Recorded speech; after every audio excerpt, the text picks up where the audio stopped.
Rustus and Annice and the Unusual Heroes, Part 5. So, they were in the swamp, and the piranha frogs were coming at them. Hundreds and hundreds of piranha frogs. Raw ribbit, raw ribbit, raw ribbit. And Rustus, who was a big scaredy cow, was getting scareder and scareder by the second. But then he remembered that he had been here before. Hey, listen. Okay. Rustus remembered that he had been here before on his special quest. He remembered how he had stopped them. So he said, "Quick, let's get an apotheca and let's boil it. And when we boil it, the piranha frogs will not be able to help themselves from drinking the juice, and then they'll all fall asleep and we can get away." So, while Annice distracted the piranha frogs up in the air, Rustus cut open an apotheca and boiled the juice, and pretty soon everybody started smelling it. And it smelled so good. And Raffi the giraffe walked over to the pot of boiling apotheca juice and said, I just want to try a little bit. And before anybody could stop him, he put his finger in. Except giraffes don't have fingers, they have hooves. He put his hoof in and put some in his mouth, and it tasted so good. And he fell asleep. "Oh no," said Rustus. What are we going to do with Raffi? He's going to be asleep for a long, long time." "Quick," said Lala, "I'll shrink him just like I did Lexi." So she shrank him down to size and put him in her backpack, where Lexi was frozen too. So now they had two of their friends incapacitated.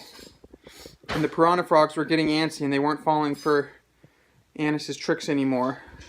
"Okay, everybody, stand back. Let them come," said Rustus. And the piranha frogs came up to the pot of boiling apotheca juice and smelled it and ignored it and started running after the friends, Rustus and Annice and Feasty and Lala.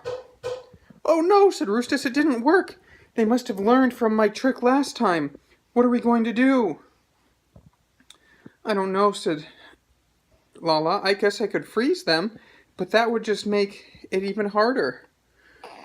I mean, I guess I could shrink them, but that would make it even harder because there'd be little tiny piranha frogs that would eat us up. That sounds even more scary." "I don't have enough feathers to shoot them all," said Feasty. "Wait a second," said Lala. "I have an idea." And she pulled out her rainbow crayon and quickly drew a big wall and put it in front of her. And they all stood behind the wall. But all of a sudden, hop, on top of the wall hopped the piranha frogs, and they hopped right over. "Raw ribbit, raw ribbit, raw ribbit." "Oh no, building the wall didn't work," said Lala. "Oh, pause. Can you hand me the thing?" "Building a wall didn't work," said Lala. You have to change your band. "Wait a second," said Annice. "Why am I distracting them? I should just stop time."